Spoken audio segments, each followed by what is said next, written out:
სახარებიდან ჩვენ დღეს მოვისმინეთ უწყება იმის შესახებ, რომ მაცხოვარმა განკურნა 10 მძიმეცნეული ადამიანი და მათგან მხოლოდ ერთმა გადაუხადა უფალს მადლობა. 9 ეს ამბავი მიიღო ჩვეულებრივ, თუმცა ისინი არიან მძიმეცნეულნი კეთრისაგან.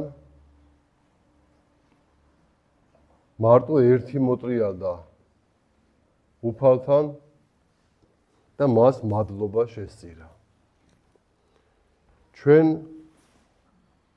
ადამიანები უნდა უფალს ყოველთვის მადლობას ვწირავდეთ. იმ სიკეთეების გამო, რაც მან ჩვენ ადამიანებს კაცობრიობას გაუკეთა. ეს არის ერთ-ერთი მთავარი სათნოება ქრისტიანისა. მადლიერება. პირველ რიგში მადლიერება ღვთისა და ასევე მადლიერება მოყვასისა. ასევე ჩვენს ერთმანეთს უნდა მადლობას ვუხდით გაწეული სიკეთეების გამო. თუმცა ჩვენ ეს გზნობა გავიწყდება ხშირად და თითქოს და შენ რამე გეკუთვნოდეს, ისე იღებ აი ამ ყოველივე სიკეთეებს ღვთისგან, მოყვასისგან და გავიწყდება მადლიერების გადახდა. რაც ბუნებრივია, არ არის სწორი. აი ჩვენ დღეს სახარებამ გვასწავლა, რომ აუცილებელია ღმერთზე, მოყვასზე, ვინც შენზე ზრუნავს, მასზე მადლობის გადახდა. ასევე ჩვენ მადლიერები ვართ ჩვენი მშობლებისა. თითქოს და მსგავსი მადლიერება, როგორც ჩვენ მადლობას ვწირავთ ღმერთს, ასევე მადლიერები უნდა ვიყოთ ჩვენი მშობლებისა. მათ ჩვენზე გაწეული დიდი ამაგის გამო. მინდა ჩვენი საუბარი ამ თემას შეეხოს, თუ როგორი უნდა იყოს შვილის მადლიერება და მორჩილება მშობლის მიმართ. დღეს ჩვენ გვესმის სამწუხაროდ არასწორი რჩევები ახალგაზრდობაზე, მოზარდ-თაობაზე. ამ რჩევას იძლევიან პოლიტიკოსები, ცნობილი ადამიანები, რომ თუ მშობელი შენს პოლიტიკურ ინტრიგებს არ ეთანხმება, მოუწოდებენ შვილებს, ისინი აღდგენ თავიანთი მშობლების წინააღმდეგ. და თქვა, მამა, დედა, მე მწვენია, რომ შენი შვილი ვარ. აი, ამდენ სწორია შვილის განწყობა მშობლის მიმართ აი ამ ფორმით. რომ თუ რომელიმე თქვათ ახალგაზრდას მშობელი შენს პოლიტიკურ მიზნებს არ ემთხვევა, რაც შენ გონია სწორი და მას არ გონია ეს სწორი. თავისი აზრი აქვს ამ ადამიანს. რომ შვილი განაწყო მის წინააღმდეგ. მისცე მას რჩევა, რომ მან საჯაროდ სახლში იქნება ის, სოფრაზე იქნება თუ სხვაგან, თავის მშობლის წინააღმდეგ გაილაშქროს, გააჩერება. უახმაურეთ დღეს. ხელი მიშლება. გაილაშქროს და საჯაროდ წავიდეს თავის მშობლის წინააღმდეგ. ახლა მე ერთ ძველ ამბავს გავიხსენებ. აი ჩვენ ახლა 60 წუთში მოვისმინეთ ეს ამბავი ისააკზე და აბრაამზე. ჩვენ ბიბლიიდან ვიცით, რომ აბრაამს ყავდა ერთადერთი შვილი ისააკი. აბრაამი არის ღრმად მოხუცებული, მას სიბერეში შეეძინა თავის შვილი ისააკი. ღმერთმა მას აღუთქვა, რომ ისააკისგან შენ გამრავლდები, გახდები დიდი ხალხი, დიდი ტომი, მაგრამ დადგა აბრაამის გამოცდის დრო.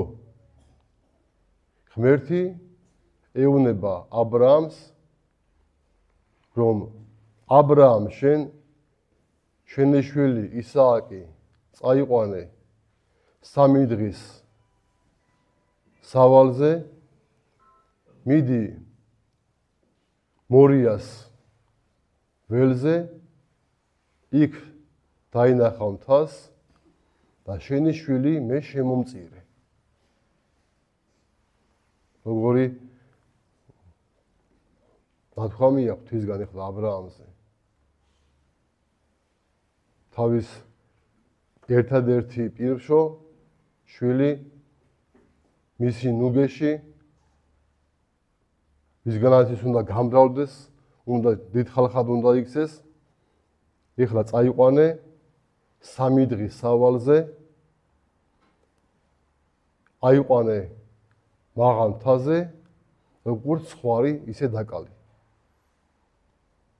აბრაამის ემორჩილება ღვთის ბრძანებას, თავის შვილს ისააკი ამდოთ არის 25 წლის, მოკიდებს ხელს, მას აკიდებს ზურგზე შეშას, მიდიან წაიყვანენ 2 მოახლეს, მიდიან 3 დღის სავალზე და აბრაამში ამ 3 დღეში რა ხდება, წარმოიდგინეთ მის გონებაში. შვილი უნდა დაკალას, როგორც ხვარი. მივლენ აი ამ მორიას ველზე, დაინახავს აბრაამი აი ამ მთას, თავის შვილს შეშით ხელში, ერთ ხელში უჭირავს ცეცხლი, აბრაამს მეორე ხელში დანა და აი ეს ორნი ადიან მთაზე. ისააკი კითხულობს, მამა, სადაა დასაკლავი ცხვარი? რომ ის შევწიროთ ჩვენ ღმერთს მსხვერპლად. აბრაამის გულში რა ხდება? ავიდნენ მთაზე, იქ ხელდახელ მოაწყეს სამსხვერპლო და აბრაამი ეუბნება ისააკს, შვილო, შენ ხარ დასაკლავი კრავი, უნდა შენ შევწირო ღმერთს. ისააკი არის 25 წლის. მას შეუძლია უარი განაცხადოს, გაიქცეს, ამას ხელი კრას, ბუნებრივია, აწივდეს, აკივდეს, მაგრამ ემორჩილება მამის ნებას, აი ამ საოცარ მამის ნებას. ემორჩილება სიკვდილამდე მამას. აბრაამი მას შეკრავს თოკით, აი ესე მორჩილად ისააკი გაუწვდის ხელებს, ფეხებს მამამის, ის მას თოკით შეკრავს, დააწვენს შეშაზე, რომ უნდა დაარტყას დანა, მას ანგელოზი აჩერებს და ეუბნება, რომ ეს იყო შენი გამოცდა. ნახეთ, როგორი მორჩილება შვილისა მამის მიმართ. მამამ შვილი უნდა დაკალას, როგორც ხვარი. და ისია მინდობელი მამის ნებას და მამის კურთხევას, რომ წარებს არ შეიხრის. დაწვება როგორც მართლაც, აი მორჩილი ცხვარი და მახვილს მოუხრის ქეთს. აი პატივისცემა და მორჩილებისა შვილის მშობლების მიმართ. დღეს ჩვენ რაც გვეუბნებიან, რომ შვილო აჯანყდი შენი მამის წინააღმდეგ. შენ გაქვს უფლებები, შენ გაქვს მთელი რიგი უფლებები, რომ თუ დედამ მამამ რაღაცა თქვათ გითხრა მკაცრად, ადექი, უჩივლე, უყვირე, ხელი შეუბრუნე, თქვი მამა მე მწვენია შენი, რომ მე შენი შვილი ვარ, აი რისკენ განაწყობენ დღევანდელ ახალგაზრდებს, დღევანდელი პოლიტიკოსები და დღევანდელი ცხოვრების წესი. აი ამ ამბავზე საოცარ სიტყვებს ამბობს წმინდა ეფრემ ასური.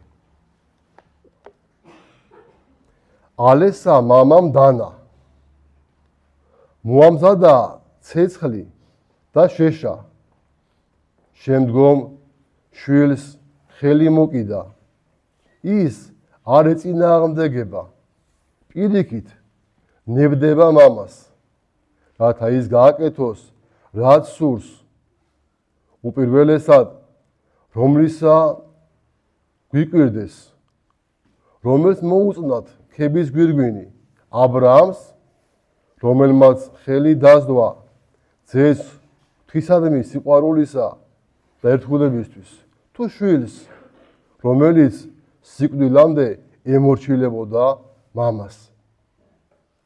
აბრაამა თავის ძეს ღვთის აღთქმა ამჯობინა, შვილი კი სიკვდილამდე, რომელთაც მოელოდა, მორჩილი იყო მამისა.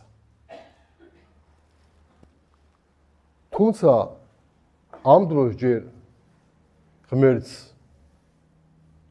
არ მოუწია მცნება მშობლების პატივისცემის შესახებ.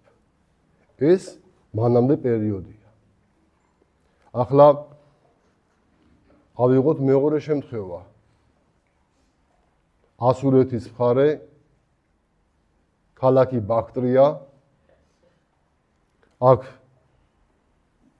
არის გავრცელებული შემდეგი წესი, ჩვეულება, როცა მშობელი მოხუცდება, ამ ქვეყნებში ყავთ გაწვდენილი ძაღლები, რომლებიც ადამიანს ჭამენ. და აი ამ მოხუც მშობლებს შვილები ხევში უყრიან ძაღლებს და ისინი მათ გლიჯავენ. აი მეორე დამოკიდებულება შვილის ურთიერთობისა მშობელთან. როგორ ექცევა შვილი თავის მშობელს? ერთის მხრივ შვილი მორჩილია მამისა სიკვდილამდე და მეორეს მხრივ შვილი მამას პირიქით იმეტებს სიკვდილისთვის. ახლა ჩვენ გადავიდეთ გონებით სინასთაზე. ღმერთმა მოსეს მისა 10 მცნება, ეს 10 მცნება ამოტვიფრულია 2 ფილაქანზე, 4 მცნება ერთზე, 6 მცნება მეორეზე. პირველი 4 მცნება ეხება ადამიანის ურთიერთობას ღმერთთან და მეორე 6 ადამიანის ურთიერთობა ადამიანთან. აი ეს მეორე ფილაქანი, რომელიც მცნებით იწყება. პატივი ეცი დედას და მამას შენსაც, რომ დღეზე იყო ქვეყანასა ზედა. ნახეთ, ღმერთი ადამიანს აძლევს მცნებას, მცნებად უდებს, რომ შენ შვილო პატივი ეცი შენს მშობელს. იყავი დამორჩილებული მასზე. რომ დღეგრძელი იყო ქვეყანაზე. აი დღეს ძალიან ბევრი ადამიანი ცდილობს რომ დიდი ხანი იცოცხლოს. და მოიგონეს დიეტები, მოიგონეს რაღაცა ჯანსაღი ცხოვრების წესი, რომ თქვათ იცოცხლო, კაია ფიზიკური ვარჯიში. ზოგი ამბობს მაწონის ჭამაა კარგი, რომ კარგია ეს ჯანმრთელობისთვის. მაგრამ თუ გინდა რომ აი დიდხანს იცოცხლო, პატივი ეცი შენს მშობლებს. რომ დღეგრძელი იყო ქვეყანაზე. არც ერთ მცნებას უფალმა ეს კურთხევა არ დაურთო. თქვა არ იმრუშო, არ იქურდო, ცილი არ დაწამო, თქვათ გული არ გითქმიდეს, მაგრამ თუ შენ პატივს ემ მშობლებს, იქნები დღეგრძელი ქვეყანაზე. აი აფხელა მნიშვნელობა აქვს მშობლების პატივისცემას. ახლა ჩვენ კიდევ ერთი კანონი მცნება მინდა მე მოვიყვანო ლევიტელების წიგნიდან უფადი რას ეუნება შვილებს. ვინც თავის მამას და დედას შეურაცხყოფს, უნდა მოკვდეს. ანუ ჩაიქოლოს ქვებით. თავისი მამა და თავისი დედა შეურაცხო, მასწია მისი სისხლი. ნახეთ? მე მინდა ჩვენ შვილებს მივმართო ჩვენს მომავალ თაობას, რომ ისინი აი ამ ცრუ რჩევებს არ აყვნენ, ვინც ეუნება, რომ მე დედა, მამა შემრცხვეს იმის, რომ მე ვარ შენი შვილი. არა, შვილებო. და მომავალო თაობა. თქვენ უნდა პატივი მიაგოთ თქვენს მშობლებს. მათ ყვალზე უნდა იყოთ. მათგან ბევრი რამე უნდა ისწავლოთ. ბუნებრივია არის მშობელი, ვინც არასდროს ასწავლეს. ამაზე არ არის საუბარი ბუნებრივ გამონაკლისებზე. მიდგომაზეა საუბარი. მშობლების პატივისცემაზე. სხვათა შორის, აი ამ მცნებას მაცხოვარიც შემდგომში იმეორებს საუბარში, როცა ის ფარისევლებს ესაუბრება ამ თემაზე. აი ჩვენთვის რა არის ქრისტიანებისთვის? მშობლების პატივისცემა. დღევანდელი მსოფლიო, დღევანდელი ბრძენები გასავლიან, რომ შენ აუჯანყდი შენს მშობელს და შენ ეკლესია გეუნება, რომ პირიქით მას დამორჩილდი. და როგორი მორჩილება გამოიჩინა ისააკმა. მორჩილებდა სიკვდილამდე თავის მშობელს. და აი პატივისცემა სწორედ და მადლიერება ესაა მშობლების მიმართ. როცა შენ შვილი შენს მშობელს აი ასე მოიქცევი, მას პატივს მიაგებ, მას დამორჩილდები. და მას სიბერეს შეუმსუბუქებ. ეხლა შემოვიდა მოდაში დასავლეთიდან, ამერიკიდან მშობლების ჩაბარება უპატრონო მოხუცების თავშესაფარში. ეს ძალიან ცუდი საქციელია. აი რაც ბაქტრიაში ხდებოდა, თითქმის იმას წააგავს. რომ შენ მშობელს იშორებს შენი თავიდან. და მასზე პატივის მიღება აღარ გინდა შენ. გეზარება არ ვიცი, ნუ ამდენი რაღაც შეიძლება იყოს, ამდენი შეიძლება აქვს ამას. და დღეს ჩვენ რომ აი გამოდიან ზოგიერთი პიროვნება და ჭკუას გვარიგებენ, რომ აქ უნდა ვიდგე და სხვა გზა არ მაქვს. ზოგმა მაგრამ მშობელი ჩააბარა აი ამ სახლებში. და ბუნებრივია ის ახლა მომავალ თაობას რა რჩევას მისცემს.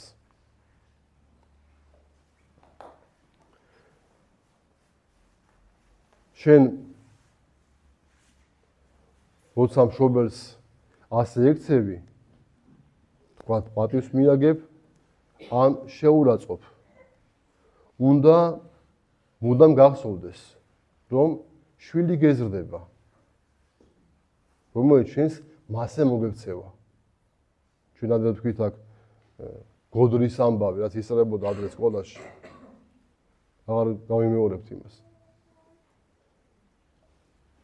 ღმერთმა ჩვენ ძალა მოგცეს მშობლების პატივისცემისა და ნუ ავყვებით აი ამ ადამიანების არასწორ რჩევას, რომ მათი პოლიტიკური მიზნების გამო შვილმა მშობელს უთხრას, რომ დედა, მამა, მე მრცხვენია იმისი, რომ შენი შვილი ვარ. ამაზე შევაწყობა მშობელზე არაფერი არ არის. შვილი მარგად იყოს თავის მშობელს, რომ მე მრცხვენია შენი შვილობისა. და უფალმა ჩვენ მოგცეს ძალა მშობლების პატივისცემისა, მათზე მადლიერებისა და ასევე სიკეთეების გაკეთებისა. ღმერთმა დაგლოცოთ და ღმერთმა გაკურთხოთ.